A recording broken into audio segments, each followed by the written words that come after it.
Cortisol crash during fasting? Here's the fix, step by step. You started fasting with a promise: more energy, mental clarity, and finally shedding that stubborn weight. You read the articles, watch the videos, and you were ready for a transformation. But the reality has been, well, a little different.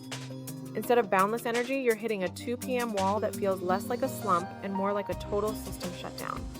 Instead of mental clarity, you've got brain fog and a short temper that has you snapping at your family, your friends, and maybe even your dog. And the worst part? That fat around your middle, the very thing you started fasting to get rid of, seems to be holding on for dear life. You might even be one of the many who jolts awake between 2 and 4 a.m. with a racing heart, staring and wondering, what on earth am I doing wrong? You're probably thinking fasting just isn't for you, that your body's broken. But what if I told you that this crash, this exhaustion, this irritability isn't a sign to quit? What if it's a sign that you are just 1 or 2 small tweaks away from making fasting work for you, not against you? The problem isn't the fast, it's how the fast is affecting your cortisol. And the protocol to fix it is simpler than you think. The problem is the cortisol paradox. Let's get one thing straight. Cortisol is not the enemy. You need it. It's the hormone that gets you out of bed in the morning, full of vigor and ready to take on the day. It's part of your body's innate fight or flight system, a powerful tool designed to help you handle acute stress. When your brain perceives a threat, whether it's a tiger in the wild or a looming deadline at work, your adrenal glands release cortisol. This gives you a quick burst of energy by mobilizing glucose, sharpens your focus, and puts your body on high alert. In short bursts, it's a lifesaver. The problem starts when that short burst becomes a chronic drip. The issue isn't the presence of cortisol, it's the dysregulation of its natural rhythm. Think of your body's stress response system like a sophisticated fire alarm. When there's a real fire, a genuine short-term stressor, the alarm sounds, the fire department, which is cortisol, comes, puts out the fire, and then goes home. Everything returns to normal. This is a healthy, adaptive stress response. But what if the alarm gets stuck? What if it's ringing all day long, even when there's no fire? The constant blaring becomes a source of stress itself. Your body is in a constant state of low-grade panic, and that is precisely what happens when your cortisol becomes dysregulated. You don't get a healthy peak in the morning to wake you up and a gentle decline throughout the day. Instead, you get a chaotic pattern of spikes and crashes that leaves you feeling wired, tired, and completely out of sync. How your healthy fast might be creating a cortisol disaster. You see, fasting is a stressor. It's intended to be a mild, beneficial stress that triggers powerful adaptive benefits like cellular cleanup and improved insulin sensitivity. But your body doesn't experience stressors in a vacuum. It stacks them. The stress from your 18-hour fast gets piled on top of the stress from your poor night's sleep, the stress from your work deadline, and the stress from your demanding workout. For many people, especially those already running on empty, adding an aggressive fasting protocol is like throwing another log on a raging fire. Instead of a small, controlled stress, the body perceives a genuine crisis. This is where the science gets critical.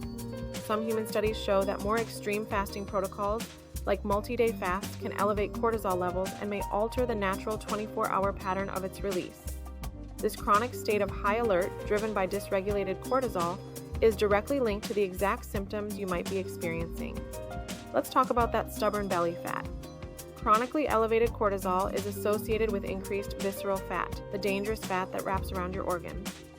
It can also promote insulin resistance. Here's the frustrating part. High cortisol can influence where your body stores fat, preferentially shunting it to your abdomen. While it doesn't completely override the laws of thermodynamics, it can make achieving your body composition goals feel significantly harder.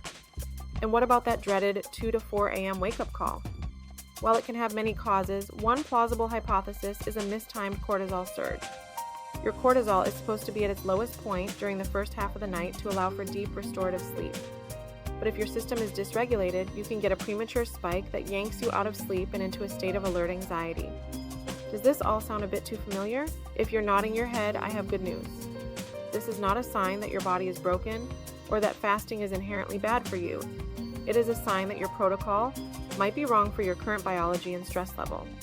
You might be trying to force a level 10 tool onto a body that is currently at a level 5 stress capacity. The answer isn't to quit. The answer is to get smarter.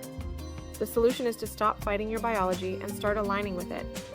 This isn't about more discipline or pushing harder, it's about being more strategic. And the protocol to do that is based on 7 key rules. If this is already starting to make sense and you're ready to fix your fasting protocol, do me a quick favor and hit that subscribe button. We're about to get into the exact steps, and you won't want to miss future videos on how to make health work for you. One of the biggest mistakes people make is thinking all fasting hours are created equal. They are not. Fasting that is poorly aligned with your body's natural clock can contribute to cortisol dysregulation. Let's start with Rule 1, aligning your eating window with the sun. One of the most impactful changes you can experiment with is shifting your eating window earlier in the day. This is often called early time restricted eating, or ETARE. Your cortisol is naturally highest in the morning and should steadily decline all day. Late night eating can fight this rhythm. Eat when your body is primed for digestion and fast when it's primed for rest and repair. A great place to start is an 8 a.m. to 4 p.m. window, or at the very least, finishing your last meal a few hours before bed. Rule 2 to earn your longer fast is definitely important. Jumping from eating around the clock to a 20-hour fast is a recipe for a cortisol disaster. You have to give your body time to adapt. Start with a 12-hour overnight fast. That's it. Dinner at 7 p.m., breakfast at 7 a.m. Do that for a week. Feeling good? Great. Now try a 13-hour fast. The next week, 14 hours. Increase your fasting window in small increments, only progressing when you feel good and your sleep is solid. This helps prevent the intended mild stress from becoming a chronic overload. Moving on to Rule 3 to modulate your fast based on life. Your fasting window should not be a rigid, unbreakable law. It has to be flexible. If you got 4 hours of sleep, had a major fight with your boss, or feel run down, that is not the day for an 18-hour fast. On high-stress days, deliberately shorten your fast to 12 or 14 hours. Give your body the fuel and the grace it needs. A smart fast is a responsive fast. Now the crash-free meal protocol. How you break your fast is arguably as important as the fast itself. Breaking a fast with the wrong foods can send your blood sugar and hormones on a roller coaster that ends in a crash. Here's a strategic meal protocol you can experiment with, designed to gently turn off the fasting-induced stress response and refueling your system without chaos. Next, you need Rule 4, which is to master the art of breaking the fast. Think of your first meal as a hormonal signal. You want to send a clear message that the famine is over and the body is safe. First, consider a pre-meal wind-down. About 30 to 60 minutes before you plan to eat, you could switch from coffee to a calming herbal tea like chamomile or cinnamon. This is just a simple way to begin lowering the sympathetic fight-or-flight tone before food even enters the picture.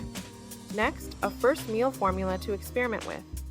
This is a coaching strategy designed to stabilize your hormones. For this first meal post-fast, here's a starting point you can test. High protein. Aim for 30 to 40 grams of lean protein. Think chicken breast, white fish, or high-quality whey or vegan protein powder. Protein provides a powerful signal of nutrient abundance. Or you may test moderate carbohydrate. Consider 20 to 40 grams of a low glycemic starch, like a small sweet potato, a bit of rice, or some berries. Carbohydrates are an efficient way to replenish glycogen and signal to your brain that energy is available. Finally, you may test very low fat. In this specific meal, the theory is to keep fat low. This isn't because fat can be bad, it's because fat slows down digestion. Finally, the second meal. About 60 to 90 minutes after your first meal, it's time to introduce healthy fats. Have some avocado, a handful of nuts, or drizzle your meal with olive oil. By this point, the initial hormonal signaling is underway, and fat can now play its role in providing steady, long-lasting energy and promoting satiety. This two-step process is a hypothesis you can test to see if it helps prevent digestive discomfort and promote stable energy. Lastly, you need to consider lifestyle stabilizers. Your fasting protocol doesn't exist in a bubble. These final rules are about managing your body's overall stress load to create an environment where fasting can actually work. Now, Rule 5, which is to hydrate with purpose. When you fast, insulin levels drop, which can cause your kidneys to excrete more sodium and water. This change can lead to headaches, fatigue, and lethargy, which are physical stressors themselves. Instead of just drinking plain water, consider adding a pinch of high-quality sea salt. Or try using a good quality electrolyte powder with sodium, potassium, and magnesium to support your body's mineral balance. Also pay attention to rule number 6, which is to move smart, not hard. If you're experiencing signs of cortisol dysregulation, poor sleep, afternoon crashes, anxiety, Then performing high-intensity interval training or heavy lifting in a fasted state may be too much stacked stress. Instead, you could use your fasted window for low-intensity movement like walking or yoga, which can actually help manage cortisol. Many people find that more intense training is better tolerated within their eating window. Some people wait 30 to 60 minutes after a workout before eating to allow the acute cortisol from exercise to begin to decline. And finally, rule number 7 is to protect your sleep at all costs. This may be the most important rule of all. You cannot outfast poor sleep. Sleep is when your body and your entire hormonal system repair and reset. One night of bad sleep can significantly impact cortisol levels the next day. If you want to fix your cortisol, you must make 7 to 8 hours of quality sleep your non-negotiable priority. So let's recap. If you're crashing during your fast, take a close look at your protocol. Are you experiencing persistent fatigue, energy crashes, or rising anxiety? These are your red flags. The fix is a protocol shift. Try moving to an earlier eating window. Earn your longer fast by starting short and progressing slowly. Experiment with breaking your fast with a strategic high-protein, moderate-carb meal, followed later by healthy fats. Support your body with electrolytes and consider swapping high-intensity fasted workouts for gentle movement. And above all, prioritize your sleep. You started fasting to feel better, and you still can. The exhaustion and irritability you're feeling are not a personal failure. They are a data point. It's your body telling you that the current approach is mismatched. You have the power to turn fasting from a source of stress into a powerful tool for healing. It's not about pushing through the pain, it's about listening intelligently to your body and giving it the right signals at the right time. Your body isn't broken, your protocol might have been, and now you have the fix. If you want to dive even deeper into managing your body's stress response, click subscribe in the description box down below. Thanks for watching, and I'll see you in the next one.